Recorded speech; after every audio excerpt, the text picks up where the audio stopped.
And how was your first experience in Jamaica? It's like Osaka, you know. People is funny, food is nice, pum pum is tight. いえ、パトワ講座その6 That is it That is it は間違いないみたいな意味です。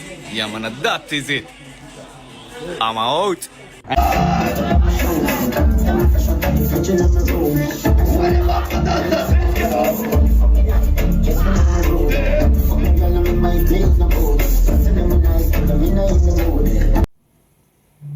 Imagine traveling over 13,000 kilometers from Jamaica and finding people who speak Jamaican pathways. They love dancehall music, build reggae sound system, and somehow know their culture better than expected. Now here's the crazy part. Some people in Japan didn't just copy Jamaican culture. They studied and protected it, and in some cases, they mastered it.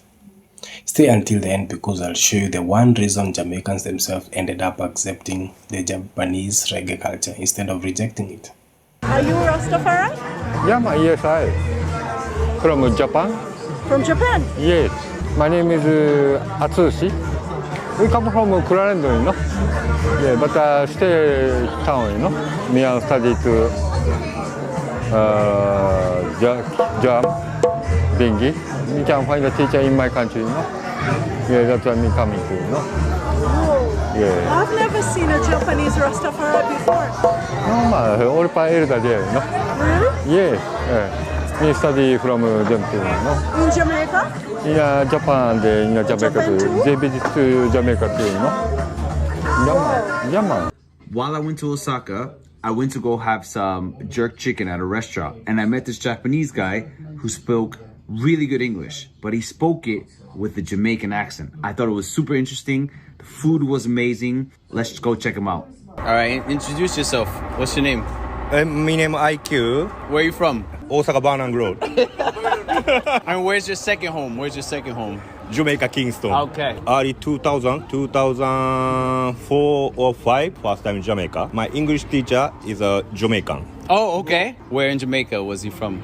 Montego Bay. And how was your In first Montego experience in Jamaica? Bay. It's like Osaka, you know. People is funny. Yeah. And food is nice. Okay. Yeah, and pum pum is tight. I don't know. I think we can end the interview right now. I think that would be... Sounds good. Show us. Your English is really, really good. No, sir. My English is dirty. It's not the English, you know, patois, you know. I love Japan, but I love Jamaica more than Japan because Jamaica fit me more. You know, Jamaican people more have vibes, attitude, and love to talk to people, you know. More positive vibes to me, can fit me more. Yeah, that's why I feel comfortable when me in Jamaica. Dancehall culture and reggae culture, it's come from Jamaica.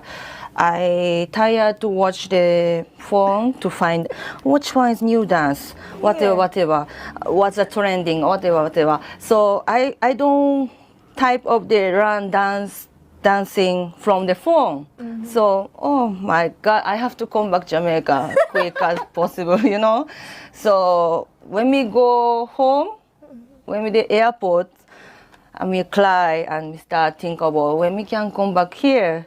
So I just continued doing this. So right now, I live here. That time I went back Japan for pregnancy, carry out baby. But after she turned 2 years old, I came back to Jamaica because of she's half Jamaican. So she need to know the Jamaican culture and she need to speak English and, you know, all this thing. So I decided to come back here for my daughter. Nice. Mm-hmm. And she's learning English and the culture. Yes. Okay. Me tired this no man. Me no name no ching. Me are no Chinese. Me no do no wholesale. Me no eat no lot. Me no eat no dog. Me no eat demia. You understand me say? Me no like no mix up the thing, you know. That is it. Do the right thing, man. Big up yourself. Mm-hmm. Did you know Japan's love for reggae and dancehall runs deep? So, Japan's reggae and dancehall scene started in the late 1970s and 80s, especially during the rise of Bob Marley, eventually turning into a passionate subculture. But it wasn't until the 90s where we saw Japan's own influence in the scene.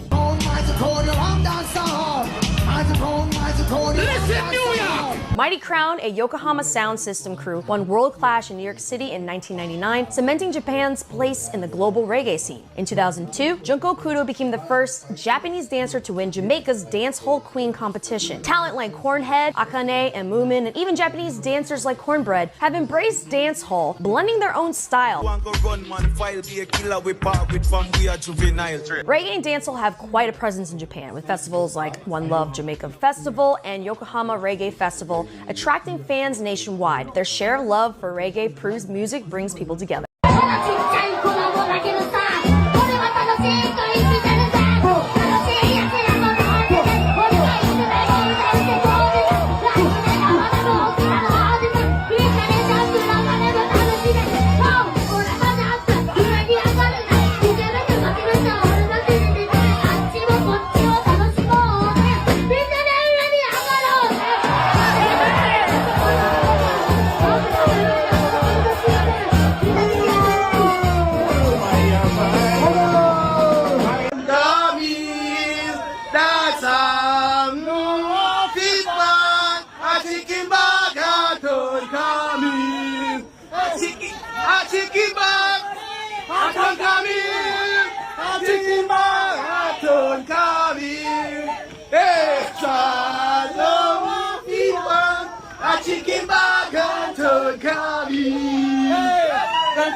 The doctor, the honorable Andrew Only said, need to do something about the Jamaicans over here. Need to do it. Jamaica, boom! Jamaica, boom! Jamaica, boom! Merciful Father, I'm going to support you all away. I'm going to support you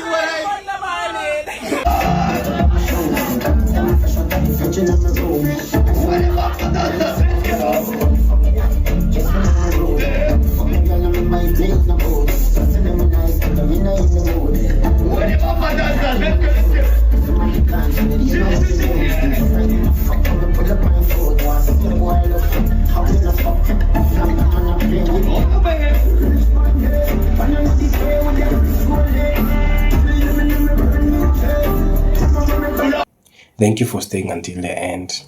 I hope you enjoyed the video. Most people think cultural influence only moves from big countries. A country like America, Europe, they influence everyone. But Jamaica, a small island with less than 3 million people, somehow reached one of the most disciplined and structured countries on earth. That is Japan. If I asked you, which country outside Jamaica takes reggae the most seriously? You'll probably maybe say the UK, the US, or maybe Brazil. But Japan quietly, built one of the strongest reggae and dancehall communities in the world. Before I continue, just a quick question. If you want to move for 1 year, would it be Jamaica or Japan? Type only one answer below. I'll pin the funniest or most convincing answer down in the comment section. So, how did this even start? Back in the 1970s and 1980s, reggae started reaching Japanese listeners. But this wasn't just because the music sounded good. It was deeper. The Japanese youth connected with reggae's message. The message was about, the freedom, resistance, escaping this pressure that there is. It was more about being yourself.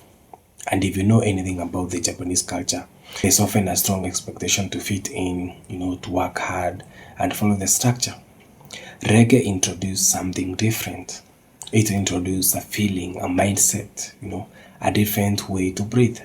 Suddenly, young people in Japan, started listening. They started dancing, then studying. Then something unexpected happened. They stopped, just being fans and became participants. One of the biggest examples was a Japanese sound system called Mighty Crown. If you don't know, sound system in Jamaican culture are serious business. It's not about the speakers. This is competition. It's about the identity, respect, energy. In 1999, Mighty Crown entered World Clash, a competition dominated by the Jamaican legends. Nobody expected them to win. Against all the odds, they won. Imagine entering football's biggest stage and shocking the world. That moment changed everything. Suddenly, people realized Japan wasn't playing. They had started the culture deeply. A few years later, a Japanese woman named Junko Kudo enters Jamaica's dancehall queen competition. And she didn't just participate, she actually won. She became the first non-Jamaican to take the title in the year 2002. Pause and think about that. Dancehall is one of the Jamaica's most recognizable culture spaces. And someone from the other side of the world earned that respect.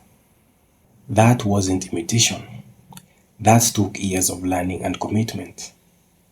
I have a quick challenge for you guys. Would you be confident enough, to enter another country's biggest cultural competition? Yes or no? Please comment down below there before we continue. Now this is where the story becomes deeper. There was a Japanese man known as IQ. And instead of just visiting Jamaica, he moved there. He built a life there. He raised his daughters there.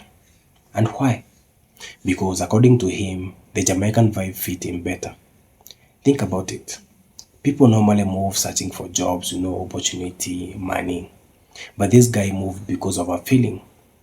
Because culture connected with him. And honestly, that says something powerful.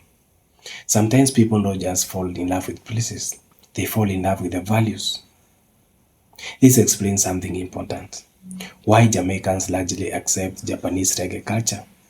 Because Japan approached differently. They were not like, we invented this, we improved this. Instead, this came from Jamaica. Respect to the roots. People traveled to Kingston, they learned pathways, they supported artists, they bought records, spent years understanding where everything came from. That changed the conversation. It became culture exchange, not cultural theft. By the way, if you enjoy discovering stories nobody talks about, subscribe now. This channel is for people who love hidden story, global cultures, and stories that completely change how you see the world. There's actually something, fascinating about Japan. When Japan adopts something, they often, go all in. People online even joke, if Japan likes your culture, they'll master it. You see it in jazz, cars, things like fashion, food, and reggae becomes one of those things. Some Japanese fans know old reggae tracks. They build authentic sound system. They tend to, travel internationally and keep the energy alive. That level of dedication surprised even long-time, reggae fans. So what is the lesson here? This story isn't really about Jamaica. And it isn't, really about Japan. It's about the respect. You can admire another culture, without erasing it. You can participate without, pretending you created it. And maybe that's why this relationship worked. Because as we see, one side created, the other side appreciated. And together, they kept something alive. So next time someone says culture can't cross borders, remember this. An island in the Caribbean created music that crossed, oceans, it reached Japan, and built a connection nobody expected. A question before you go. What culture outside your own do you admire the most? And what is the reason behind it? I'll be reading every comment and I'll pin one of my favorites. If this video changed the way you think, please subscribe, please comment, please share with someone who might want content like this. I'll see you in the next one.